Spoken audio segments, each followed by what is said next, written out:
Citizenship amendment act ये हमारे देश का एक ऐसा कानून है जो कुछ लोगों को नागरिकता देने का काम करेगा, ना कि किसी से नागरिकता छीनने का काम करेगा। लोकसभा इलेक्शंस के जस्ट पहले ही इस कानून को क्यों लाया गया?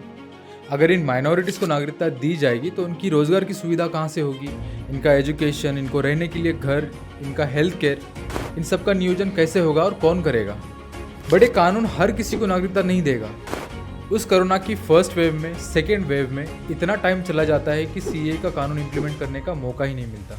यहाँ पर आने के बाद उनको ना वोटिंग का राइट है, ना उनके पास आधार कार्ड, पैन कार्ड जैसी आइडेंटिफिकेशन है, जिसकी वजह से हॉस्पिटल में एडमिशन लेने से पहले भी उनको स्ट्रगल करना पड़ता है। एक वक्त था जब अफगानिस्तान में 13% सिख रहते थे। आज अफगानिस्तान में सिर्फ मुश्किल से 300 सिख बचे हैं। अपोजिशन पार्टीज इसके अगेंस्ट विरोध प्रदर्शन कर रही है। कुछ अपोजिशन पार्टीज का कहना है कि ये लॉ एंटी मुस्लिम है। 1947 में माइग्रेशन हुआ था, उससे भी बड़ा माइग्रेशन अब होगा कि दिल्ली के मुख्यमंत्री भ्रष्टाचार उजागर होने के कारण अपना आपा खो बैठे।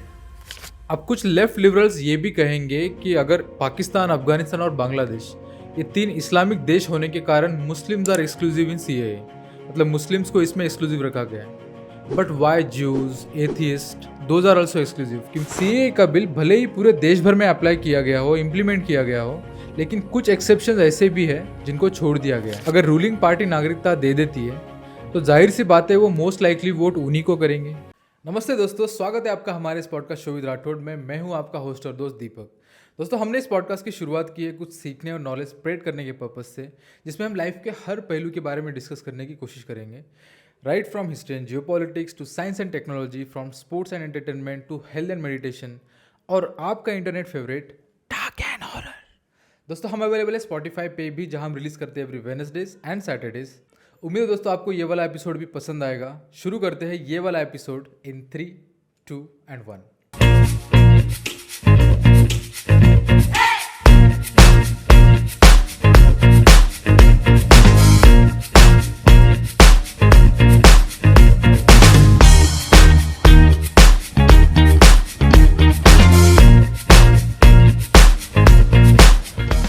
दोस्तों, आजकल हमारे देश में एक कानून बड़ा जोरों शोरों से चर्चा में है और वो है सीएए, सिटीजनशिप अमेंडमेंट एक्ट। आज के इस एपिसोड में हम यही जानने की कोशिश करेंगे कि क्या ये कानून किसी को नागरिकता देने का कानून है या फिर किसी से नागरिकता छीनने का कानून है।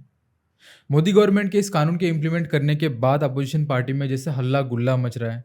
देश भर में हर पब्लिक डिस्कोर्सेज में, हर डिबेट में कुछ कॉमन सवाल पूछे जा रहे हैं, जैसे लोकसभा इलेक्शंस के जस्ट पहले ही इस कानून को क्यों लाया गया?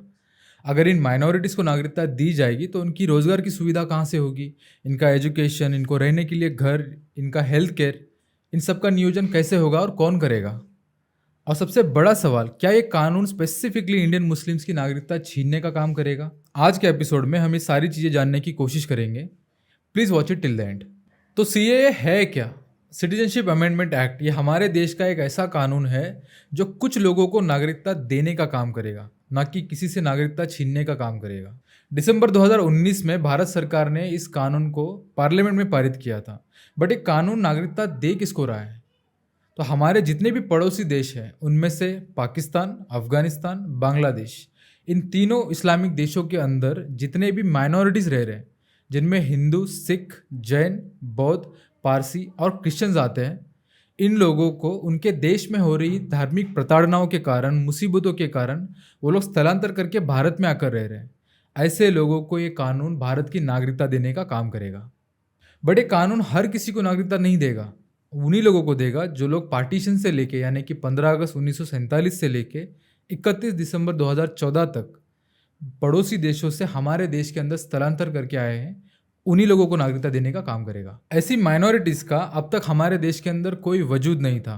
आइडेंटिफिकेशन करने के लिए ना इनके पास कोई आधार कार्ड रहता था, ना पैन कार्ड रहता था। बेसिकली ये लोग आइडेंटिटी क्राइसिस का शिकार हो चुके थे। ना ये पाकिस्तान के नागरिक कहलाना चाहते थे, ना ही हमारे देश ने इनको नागरिकता दी थी। लेकिन अब इनको सम्मानपूर्वक नागरिकता दी जाएगी। दिसंबर 2014 से पहले ऐसे बहुत सारे लोग पाकिस्तान, अफगानिस्तान और बांग्लादेश, तीनों इस्लामिक देशों से आकर हमारे देश में इलीगली रह रहे थे। इनके पास कोई डॉक्यूमेंट्स नहीं थे और इसकी वजह से इनके ऊपर कानूनी कार्रवाई हो रही थी। बट सीए आने के बाद वो सारी कानूनी कार्रवाई रोक दी जाएगी। लेकिन सीए की शुरुआत हुई कहाँ से थी? 2016 के अंदर नागरिकता संशोधन का एक बिल लोकसभा के अंदर पारित किया जाता है। लोकसभा में तो ये पास हो जाता है, लेकिन राज्यसभा में किसी कारणवश इसको रोक दिया जाता है। फिर से जब 2019 में मोदी की गवर्नमेंट आती है, उसके बाद दिसंबर 2019 में इस बिल को लोकसभा और राज्यसभा में दोनों जगह पे इसको फिर से पेश किया जाता है और इस बार दोनों जगह से इसको पास किया जाता है। फिर कुछ समय बाद जनवरी 2020 के अंदर राष्ट्रपति के पास इसको रिव्यू और अप्रूवल के लिए भेजा जाता है। राष्ट्रपति ने तो इसको अप्रूव कर दिया, लेकिन जस्ट उसके बाद कोरोना जैसी महामारी आ जाती है हमारे देश में, पूरी दुनिया भर में। उस कोरोना की फर्स्ट वेव में, सेकेंड वेव में इतना टाइम चला जाता है कि सीए का कानून इंप्लीमेंट करने का मौका ही नहीं मिलता। और बाय लॉ जब राष्ट्रपति किसी कानून को अप्रूव कर दे तो 6 महीने के अंदर उस कानून को इम्प्लीमेंट करना मैंडेटरी है। बट क्योंकि इस कानून को इम्प्लीमेंट नहीं किया गया था, इसलिए फिर से इस कानून को संसदीय समिति, गृह मंत्रालय, हर जगह पे इसको भेजा जाता है और एक्सटेंशन लिया जाता है। और पिछले 2 साल से पूरे देश भर में 9 राज्यों के अंदर 30 से भी ज़्यादा डिस्ट्रिक्ट मैजिस्ट्रेट और गृह सचिवों को कुछ बड़े अधिकार दिए गए हैं, जिन अधिकारों को यूज़ कर कर वो इन माइनॉरिटीज़ के लोगों को नागरिकता प्रदान कर सकते हैं। बट हमारे देश को इस कानून की, सीएए की क्या ज़रूरत है? जब देश का बंटवारा 1947 में हो रहा था, तब हमारे देश के अंदर प्राइमरीली 3 पॉलिटिकल पार्टीज थी: इंडियन नेशनल कांग्रेस, जनसंघ और मुस्लिम लीग। गांधी जी की हत्या जब नथुराम गोडसे ने की, तब कुछ एंटिटीज ने पूरे देश भर में एक एंटी हिंदू सेंटीमेंट क्रिएट किया। और क्योंकि जनसंघ की पार्टी हिंदूज को ओपनली सपोर्ट करती थी, तो हिंदूज और जनसंघ दोनों को विलीफाई किया गया। ये जनसंघ की पार्टी को आप आज की आरएसएस पार्टी कह सकते हैं। देश का बंटवारा हुआ और भारत और पाकिस्तान 2 राष्ट्र बने, लेकिन पाकिस्तान 2 टुकड़ों में था, ईस्ट पाकिस्तान और वेस्ट पाकिस्तान। जो 1971 के वॉर में बांग्लादेश अलग हुआ और पाकिस्तान अलग हुआ, इस तरह हमारे सब कॉन्टिनेंट के अंदर 3 राष्ट्र बने: अफगानिस्तान, पाकिस्तान और बांग्लादेश। तीनों के तीनों ऑफिशियली डिक्लेयर्ड इस्लामिक नेशंस। देश का विभाजन तो हो गया, लेकिन अभी भी पाकिस्तान के अंदर कुछ हिंदू, जैन, बौद्ध, पारसी, सिख और क्रिश्चियंस वहीं पर रह गए। एक रात उनको अचानक पता चलता है कि वो भारत का हिस्सा नहीं है, क्योंकि देश का विभाजन कोई इलेक्शन लेके नहीं हुआ था। कुछ लोगों ने डिसाइड कर लिया था कि आज से ये भारत और ये पाकिस्तान। और इसकी वजह से वहाँ पर रह रहे एक हिंदू को अचानक पता चलता है कि आज से वो भारत का हिस्सा नहीं है, वो पाकिस्तान का हिस्सा है, जो कि एक इस्लामिक राष्ट्र है। डर के मारे लोगों ने पलायन करना स्टार्ट कर दिया। कुछ लोग भारत से पाकिस्तान आने लग गए, कुछ लोग पाकिस्तान से भारत जाने लग गए। और इस माइग्रेशन के दौरान रिलीजियस टेंशन के कारण काफ़ी सारे लोगों ने अपनी जानें खो दी, महिलाओं के साथ अन्याय किया गया। और इस सब एट्रोसिटीज़ को रोकने के लिए करीब 3 साल बाद पाकिस्तान के प्राइम मिनिस्टर लियाकत अली खान और भारत के प्राइम मिनिस्टर पंडित जवाहरलाल नेहरू दोनों ने मिल के नेहरू लियाकत पैक्ट साइन किया, जिस एक्ट के अंदर दोनों देशों में रह रहे माइनॉरिटीज़ के सेफ्टी के बारे में इंश्योर किया गया। नेहरू की कांग्रेस ने देश से वादा किया था कि पाकिस्तान में रह रहे इन माइनॉरिटीज़ को, यानी कि हिंदू, सिख, बौद्ध, जैन, पारसी और क्रिश्चियंस, इन सब को एक उचित समय पे देश में लाया जाएगा। लेकिन बाद में अपीजमेंट की पॉलिटिक्स कह लीजिए या फिर कुछ और, देश में इन सब माइनॉरिटीज़ को नहीं लाया गया, या फिर जो लोग इलीगली माइग्रेट होकर आए थे उनको नागरिकता भी नहीं दी गई, जब तक सीएए का बिल नहीं आया। पार्टीशन के बाद वहाँ के हिंदुओं पर अत्याचार होना शुरू होता है। ज़रा सोचिए, पार्टीशन के वक्त पाकिस्तान में 28% हिंदूज रहते थे, आज सिर्फ 3% हिंदूज रहते हैं। बाकी के 25% हिंदूज गए कहाँ? उनका फोर्सफुल कन्वर्जन हुआ। वहाँ पे हिंदू बच्चियों को ज़बरदस्ती उठा के ले जाते और उनके साथ निकाह पढ़ा जाता है। वहाँ के सिस्टम में हर जगह पे उनके साथ डिस्क्रिमिनेशन होता है। और इन सारी चीज़ों से तंग आकर वो लोग इलीगली माइग्रेट करके आज भारत माँ के गोद में आकर बैठे हैं। ऐसे माइनॉरिटीज़ के लोग जब भारत में आते हैं, तो भारत में आने के बाद में भी उनको स्ट्रगल करना पड़ रहा है। यहाँ पर आने के बाद उनको ना वोटिंग का राइट है, ना उनके पास आधार कार्ड, पैन कार्ड जैसी आइडेंटिफिकेशन है, जिसकी वजह से हॉस्पिटल में एडमिशन लेने से पहले भी उनको स्ट्रगल करना पड़ता है। पॉलिटिकल सिस्टम में वो लोग एंटर नहीं कर सकते और वहाँ पर जाकर गवर्नमेंट में आवाज़ नहीं उठा सकते, क्योंकि उनके पास भारत की नागरिकता नहीं है। नौकरी में भी उनको कॉम्प्रोमाइज़ करना पड़ रहा है और कोई छोटी मोटी नौकरी देख के वहाँ पे अपना गुजर बसर उनको करना पड़ रहा है, क्योंकि पैसे भी उतने ही ज़रूरी है। पाकिस्तान, अफगानिस्तान और बांग्लादेश, इन तीनों इस्लामिक देशों में नॉन मुस्लिम के साथ बहुत सारी एट्रोसिटीज़ होती रहती है। लेकिन आपको मैं पाकिस्तान का एग्जाम्पल देना चाहूँगा।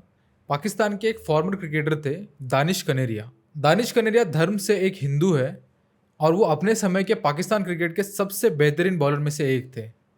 उनका नाम दानिश कनेरिया है, ना कि दिनेश कनेरिया, और ये उन्होंने खुद कंफर्म किया है। दानिश कनेरिया का परफॉर्मेंस इतना अच्छा था कि वहाँ की पाकिस्तान क्रिकेट बोर्ड ने एक वक्त पे ये डिसीजन लिया था, या फिर बातें चल रही थी कि दानिश कनेरिया को पाकिस्तान का कैप्टन बनाया जाएगा।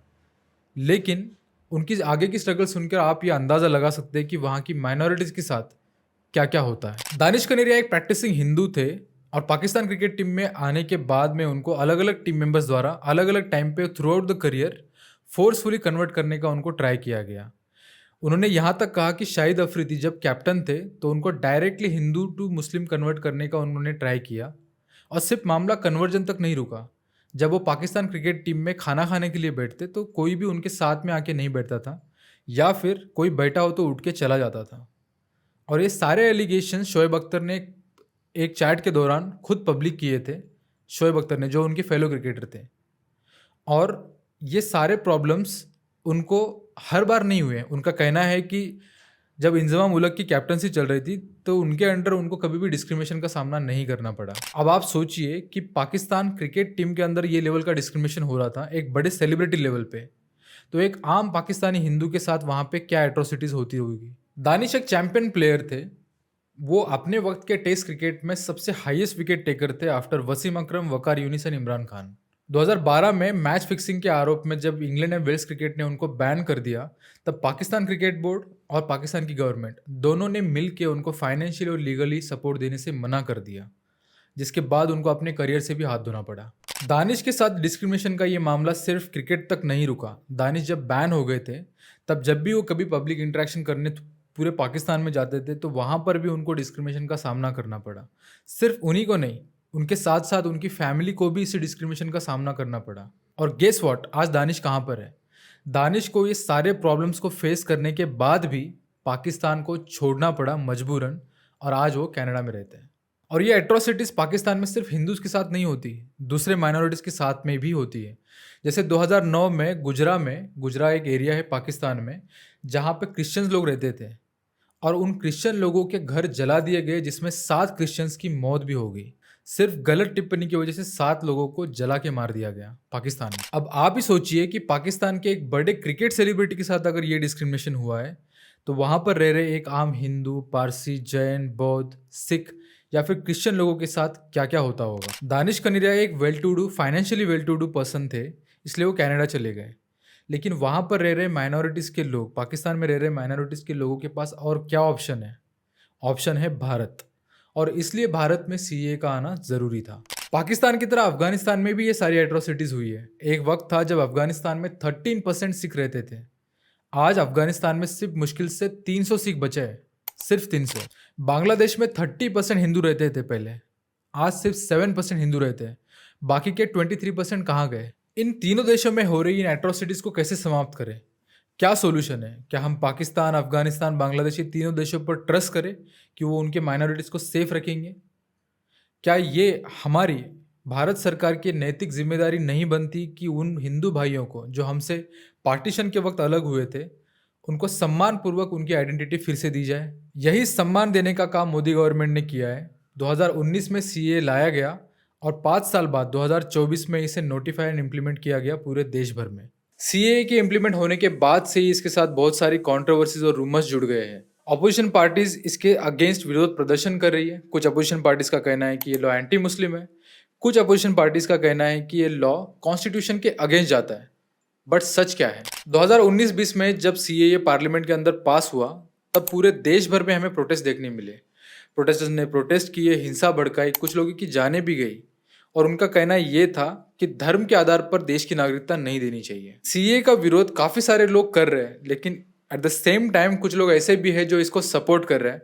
उनका कहना है कि मोदी गवर्नमेंट ने इन माइनॉरिटीज़ को सीए के अंडर नागरिकता देकर एक अच्छा काम किया है, एक ह्यूमैनिटी का काम किया है। अब हमारे देश में तो डेमोक्रेसी है, और डेमोक्रेसी में हर एक को बोलने की इजाज़त है।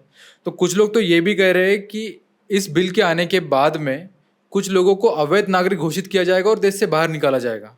और अपोजिशन पार्टीज भी यही सेम पॉइंट, सेम मुद्दा उठा रही है इस बेसिस पे कि कॉन्स्टिट्यूशन में आर्टिकल 14 के अंडर एक समान अधिकार सबको दिया गया है, तो फिर ये सीए का बिल रिलीजन के आधार पर क्यों दिया जा रहा है? हमारे देश के नॉर्थ ईस्ट में वहाँ के लोगों का कहना तो कुछ और ही है। उनका कहना है कि बांग्लादेश से अगर कुछ लोग माइग्रेट होकर इंडिया में आते हैं, यानी कि नॉर्थ ईस्ट में आते हैं, तो वहाँ के उनके रिसोर्सेस, उनके डेली लाइफ के रिसोर्सेस शेयर हो जाएंगे, जिसका डायरेक्ट इम्पैक्ट उनके डेली लाइफ पे पड़ेगा, उनके लाइवलीहुड पे पड़ेगा। सीए आने के बाद से ही देश भर में हमें विरोध प्रदर्शन देखने मिले। इसी बीच दिल्ली सीएम अरविंद केजरीवाल ने भी इस पे विरोध जताते हुए ये कहा, और ये उन्होंने जेल जाने से पहले कहा था। उनका कहना है कि सीए आने के बाद में पाकिस्तान से भारत में सबसे बड़ा माइग्रेशन होगा। जो पार्टीशन के वक्त 1947 में माइग्रेशन हुआ था, उससे भी बड़ा माइग्रेशन अब होगा। और इस माइग्रेशन के बाद में जो लोग यहाँ पे आएंगे, उसके बाद चोरी, डकैती, बलात्कारी, इन सब में बढ़ावा होगा, यानी कि नेशनल सिक्योरिटी पे एक बहुत बड़ा खतरा होगा। उनका कहना ये भी था कि आपके बाजू में पाकिस्तान, अफगानिस्तान, बांग्लादेश से आकर अगर कोई झुग्गियां बनाकर रह रहा है तो आप कितने सुरक्षित होंगे। इसके साथ ही अरविंद केजरीवाल ने मोदी गवर्नमेंट को निशाना बनाते हुए और एक बात कही कि इन तीनों देशों में, पाकिस्तान, अफगानिस्तान, बांग्लादेश में 2.5 करोड़ से भी ज़्यादा लोग माइनॉरिटी में रहते हैं। अगर हम अपने देश के दरवाजे सबके लिए खोल देंगे और वो 2.5 करोड़ लोग अगर इंडिया में आ गए तो उनको रोजगार कौन देगा। अपोजिशन पार्टी में सिर्फ आम आदमी पार्टी और अरविंद केजरीवाल ही नहीं, बल्कि दूसरे अपोजिशन पार्टीज के लीडर भी इसका विरोध कर रहे हैं, जैसे ममता बनर्जी, स्टालिन। इनका कहना है कि सीए जैसा कानून वो अपने राज्य में इम्प्लीमेंट नहीं करेंगे। बट अगर वो ऐसा नहीं करेंगे तो वो कॉन्स्टिट्यूशन के अगेंस्ट खड़े हो जाएंगे। कैसे? क्योंकि कोई भी चीफ मिनिस्टर जब अपने राज्य में वो शपथ लेता है तो इस चीज़ को मैंडेट करता है कि कानून में लिखे गए, कॉन्स्टिट्यूशन में लिखे गए हर कानून को वो अबाइड करेगा मैंडेटरीली।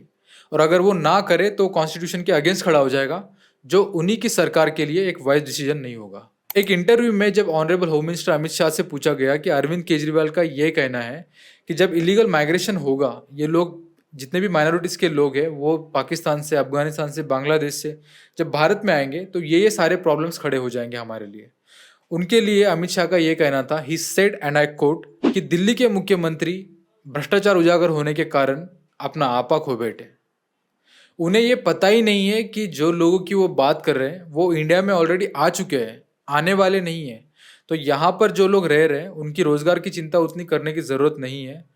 और अगर चिंता करनी है तो बांग्लादेशी घुसपैठियों के बारे में करें, जो लोग इलीगली आकर हिंदुस्तान में रह रहे हैं, उन रोहिंग्याओं की बात करें। दिल्ली के मुख्यमंत्री रोहिंग्याओं के बारे में क्यों नहीं बोलते? क्योंकि वो वोट बैंक की राजनीति कर रहे हैं। और अगर हम बात करें कि सीए एंटी मुस्लिम होने की, तो पूरे 35 पेज के सीए के कानून के अंदर एक भी प्रावधान ऐसा नहीं है कि भारत में रह रहे सारे नागरिकों में, वो फिर चाहे हिंदू रहे, मुस्लिम रहे, सिख रहे, ईसाई रहे, जैन, बौद्ध, पारसी, एथिस्ट रहे, किसी भी नागरिक की नागरिकता नहीं छीनी जाएगी। सीए के साथ साथ एनआरसी की भी बातें चल रही है। एनआरसी मतलब नेशनल रजिस्टर ऑफ सिटीजन। ये बिल आने के बाद में हर सिटीजन को अपनी लीगैलिटी प्रूव करनी पड़ेगी, जिसमें कौन सा सिटीजन लीगल है और कौन इलीगल तरीके से हमारे देश में रह रहा है ये पता चल जाएगा। केंद्रीय गृह मंत्री अमित शाह कह चुके हैं कि असम की तरह पूरे देश भर में एनआरसी को इम्प्लीमेंट किया जाएगा और एनआरसी के जरिए घुसपैठियों की गिनती की जाएगी और उनको देश से बाहर निकाला जाएगा। सीए का नोटिफिकेशन चुनाव के जस्ट पहले ये रूलिंग पार्टी की एक राजनीतिक स्ट्रैटेजी भी हो सकती है, क्योंकि ऑलरेडी कुछ लोग जो सीए को समर्थन कर रहे थे उनके साथ वो डायरेक्ट कनेक्शन बना पाएंगे। अब कुछ लेफ्ट लिबरल्स ये भी कहेंगे कि अगर पाकिस्तान, अफगानिस्तान और बांग्लादेश ये 3 इस्लामिक देश होने के कारण Muslims are exclusive in CAA, मतलब मुस्लिम्स को इसमें एक्सक्लूसिव रखा गया है।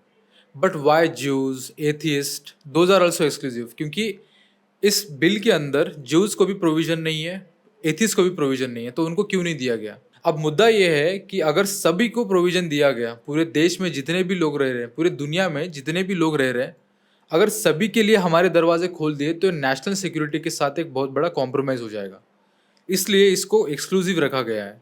अगर आप मुस्लिम हो, ज्यू हो या एथिस्ट हो या फिर कोई भी आइडियोलॉजी को फॉलो करते हो और आप पाकिस्तान, अफगानिस्तान, बांग्लादेश, ये तीनों देशों से भी हो, तो ज़रूरी नहीं है कि आपको सिटीजनशिप नहीं दी जाएगी। आपको सिटीजनशिप नहीं दी जाएगी सीए के अंडर, क्योंकि आप उसमें एक्सक्लूसिव हो। लेकिन भारत सरकार ने दूसरे दरवाजे तो अभी भी खोल के रखे हुए हैं जिसके अंडर आप अप्लाई कर सकते हो सिटीजनशिप के लिए। फॉर एग्जाम्पल अदनान समी, जो एक पाकिस्तान के प्लेबैक सिंगर है और वो पाकिस्तानी मुस्लिम है, फिर भी उनको भारत की नागरिकता दी गई सालों पहले। तो आप मुसलमान होने के बावजूद भारत की नागरिकता के लिए अप्लाई कर सकते हैं, बट नॉट अंडर सीए। उसके लिए कुछ और प्रोविजंस रखे गए हैं। सीए के अंडर अगर आपको नागरिकता चाहिए तो उसके लिए आपको कौन से प्रोसीजर फॉलो करनी पड़ेगी, कौन सी ऐसी वेबसाइट है जहाँ पे जाकर आप अप्लाई कर सकते हो। अगर आप शरणार्थी हो और आपको नागरिकता चाहिए तो उसके लिए आपको कौन से कानून, कौन से नियमों का पालन करना पड़ेगा। सिटीजनशिप एक्ट 1955 के आर्टिकल 5A के अकॉर्डिंग अगर आप भारत देश के मूल निवासी है और पिछले 7 साल से अगर भारत देश में रह रहे हैं तो आप सिटीजनशिप के लिए अप्लाई कर सकते हैं। बस उन्हें सिटीजनशिप के लिए पिछले 12 महीने लगातार भारत में रहना मूल रूप से जरूरी है। ये प्रोसेस हो गया रजिस्ट्रेशन के थ्रू। अगर आपको किसी और तरीके से भी करना है तो उसके लिए भी एक ऑप्शन अवेलेबल है नेचुरलाइजेशन का। नेचुरलाइजेशन मीडियम के थ्रू भी आप अप्लाई कर सकते हैं 1955 एक्ट के अकॉर्डिंग, जिसपे आपको नागरिकता मिल सकती है। इसमें अप्लाई करने के लिए आपको पिछले 12 महीने के दौरान और साथ ही पिछले 14 साल में से 11 साल आपको भारत में रहना जरूरी है। अगर आपको सीए के अंडर सिटीजनशिप लेनी है तो उसके लिए सरकार ने डेडिकेटेड पोर्टल दिया है indiancitizenship.online.nic.in। उस पोर्टल पे जाकर आपको ये बताना पड़ेगा कि किस साल में आपने भारत के अंदर प्रवेश किया था बिना किसी डॉक्यूमेंट के। एप्लीकेंट से कोई भी ऑनलाइन डॉक्यूमेंट या ऑफिशियल डॉक्यूमेंट नहीं मांगा जाएगा और सिटीजनशिप से रिलेटेड जितने भी मामले लंबित है उन सब को ऑनलाइन ट्रांसफर किया जाएगा। एप्लीकेंट्स ने एक बार अगर अप्लाई कर दिया तो आपकी इन्फॉर्मेशन गृह मंत्रालय तक पहुंच जाएगी, जिसके बाद कुछ इंटरव्यूज कंडक्ट किए जाएंगे। अगर सब कुछ सही रहा तो आपको सिटीजनशिप जारी की जाएगी। सीए के अंडर 2 और प्रोविजंस है। पहला, जिस दिन आपने भारत के अंदर प्रवेश किया था तब से आपकी नागरिकता कंसिडर की जाएगी, और दूसरा, अगर आपको सिटीजनशिप मिल गई तो आप एक लीगल सिटीजन बन जाओगे। अगर आपको सिटीजन नहीं मिली तो जो भी इलीगल कार्रवाई आप पर चल रही थी उसको कंटिन्यू किया जाएगा। सीए का बिल भले ही पूरे देश भर में अप्लाई किया गया हो, इम्प्लीमेंट किया गया हो, लेकिन कुछ एक्सेप्शंस ऐसे भी है जिनको छोड़ दिया गया है, जैसे आसाम, मेघालय, मिजोरम, त्रिपुरा। ये स्टेट में कुछ क्षेत्र ऐसे हैं जो आदिवासी क्षेत्र है और उनके ऊपर सीए अप्लाई नहीं होता। अब इन एक्सेप्शन वाले क्षेत्रों को इसलिए छोड़ा गया है क्योंकि कॉन्स्टिट्यूंसी के अंडर ये 6 शेड्यूल के अंडर आते हैं। इन जनजातीय क्षेत्रों के अंदर कर्बी एंगलोंग, गैरो हिल्स, चकमा जिला और त्रिपुरा के कुछ जनजातीय क्षेत्र भी आते हैं। और एक एक्सेप्शन है इसमें कि Bengal eastern frontier regulation 1873 act के अकॉर्डिंग जितने भी क्षेत्र आते हैं वहां पर भी सीए लागू नहीं होगा। सीए का पॉलिटिकल इम्पैक्ट हमारे देश में क्या हुआ है, अब सीए के तुम पॉजिटिव गिनवा लो या नेगेटिव गिनवा लो, बीजेपी का इसको फायदा तो जरूर होने वाला है क्योंकि रूलिंग पार्टी है और वोट शेयर जितने भी लोगों को सिटीजनशिप मिलेगी मोस्ट लाइकली वो बीजेपी को वोट करेंगे। और क्योंकि बीजेपी का वोट शेयर बढ़ेगा तो अपोजिशन पार्टी चुप थोड़ी बैठेगी। कांग्रेस के सीनियर लीडर्स का कहना है कि जब उनकी सरकार, इंडिया अलायंस की सरकार आएगी तो वो सीए को हटा देंगे। कांग्रेस के सीनियर लीडर शशि थरूर ने तो यहाँ तक कहा कि ये कानून असंवैधानिक है और जब भी उनकी सरकार आएगी तो इस कानून को वो लोग रिवोक कर देंगे। बट शशि थरूर ने जो भी कहा है कि ये कानून असंवैधानिक है उसके अभी तक कोई भी खास दलील नहीं दी है। शशि थरूर ने कुछ खास दलीलें तो दी नहीं, लेकिन हिस्ट्री में से उन्होंने कुछ चीजें कोट करके बताई। धर्म के आधार पर पाकिस्तान तो बन गया, लेकिन भारत में महात्मा गांधी, डॉक्टर बाबा साहब अम्बेडकर, मौलाना अब्दुल कलाम आजाद, इन्होंने सब ने मिलकर ये कहा था कि धर्म हमारे राष्ट्रीयता का आधार स्तंभ नहीं हो सकता। उन्होंने भारतीय यूनियन मुस्लिम लीग का समर्थन किया जो सीए के खिलाफ सुप्रीम कोर्ट में जाने के लिए तैयार है, क्योंकि ये सारी चीजें आने वाले चुनाव के साथ मेल खाती है। सीए का विरोध देश भर में तो हो ही रहा है, लेकिन इंटरनेशनल लेवल पे यूएस और यूनाइटेड नेशन ने भी इस पर आपत्ति जताई है और कहा है कि ये कानून मौलिक रूप से भेदभाव करने वाला कानून है। अब इंटरनेशनली यूएस और यूएन ने तो इंटरफेयर करना स्टार्ट कर दिया है, लेकिन उनके लिए जब ये सेम सवाल अमित शाह से एक इंटरव्यू में पूछा गया तो उन्होंने डायरेक्टली इन सारी संस्थाओं से क्वेश्चन पूछा, क्या अमेरिका में 370 जैसा कानून है जो जम्मू कश्मीर में था? क्या अमेरिका में वक्फ बोर्ड जैसा कानून है जहां पे आप कहोगे कि ये मेरी जगह है और वो जगह आपकी हो जाएगी और सामने वाला कुछ कर भी नहीं सकता? क्या अमेरिका में कभी पार्टीशन हुआ है और पार्टीशन के दूसरे टुकड़े में अपने भाई बहन को उन्होंने खोया है? इन सारे सवालों के जवाब है नहीं। अगर इंटरनेशनल पॉलिटिकल इम्पैक्ट की बात करें तो अमेरिका के एक सीनियर सांसद रो खन्ना, जो कि एक इंडियन अमेरिकन है, उनका कहना है कि विश्व में 3rd लार्जेस्ट आबादी मुस्लिम्स की है, फिर भी सीए जैसा कानून मुस्लिम के साथ भेदभाव करेगा। अफगानिस्तान, पाकिस्तान और बांग्लादेश, इन तीनों देशों से आए इन माइनॉरिटीज को अगर रूलिंग पार्टी नागरिकता दे देती है तो जाहिर सी बात है वो मोस्ट लाइकली वोट उन्हीं को करेंगे, यानी कि बीजेपी को वोट करेंगे।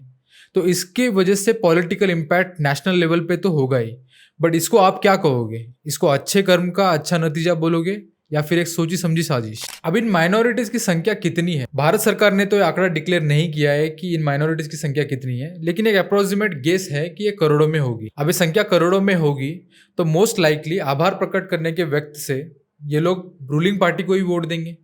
रूलिंग पार्टी को वोट देंगे तो हो सकता है 2024 में वो इलेक्शन भी जीत जाए। लेकिन क्या ये सेम मौका दूसरे पार्टीज के पास नहीं था जब वो पावर में थे? जी हाँ, उनके पास ये मौका था, लेकिन उन्होंने सीए लेके नहीं आए। क्या वो लेके आ सकते थे? यस, बट क्या वो लेके आए? नहीं। आज के एपिसोड में हमने देखा कि सीए है क्या, इसकी क्या हिस्ट्री है और सीए हमारे देश के लिए क्यों जरूरी है। साथ ही साथ हमने ये भी देखा कि सीए किसी को नागरिकता देने का कानून है, ना कि किसी की नागरिकता छीनने का कानून। सीए पूरे देश भर में इम्प्लीमेंटेड नोटिफाई हो चुका है। तो जितने भी शरणार्थी अफगानिस्तान, पाकिस्तान या बांग्लादेश से आकर हमारे देश में रह रहे हैं, वो वहाँ पर जाकर अप्लाई कर सकते हैं। आपको सारी डिटेल्स डिस्क्रिप्शन में मिल जाएगी। बंटवारे से लेकर अब तक दशकों दशक चले गए और अब जाकर ये कानून पारित हुआ है, जिसकी वजह से हमारे हिंदू, सिख, जैन, बौद्ध, पारसी और क्रिश्चियन भाइयों बहनों को उनकी खोई हुई पहचान वापस मिली है। इस लॉन्ग स्टैंडिंग इशू को रिजॉल्व करने के लिए भारत की सरकार और हमारे प्राइम मिनिस्टर को हमारी तरफ से हार्दिक शुभकामनाएं। तो आज के लिए बस इतना ही दोस्तों। अगर आपको यह एपिसोड अच्छा लगा हो, इन्फॉर्मेटिव लगा हो, तो प्लीज़ इसे लाइक कर देना, चैनल को सब्सक्राइब कर देना और बेल आइकन को प्रेस करना ना भूलें, ताकि आने वाले हर एपिसोड की नोटिफिकेशंस आपको मिले। हम अवेलेबल है स्पॉटिफाई पे भी, जहां आप हमें सुन सकते हैं एवरी वेडनेसडेज एंड सैटरडेज। उम्मीद है दोस्तों आपको ये एपिसोड भी अच्छा लगा हो। हम मिलते हैं अगले एपिसोड में, तब तक के लिए जय हिंद, वंदे मातरम।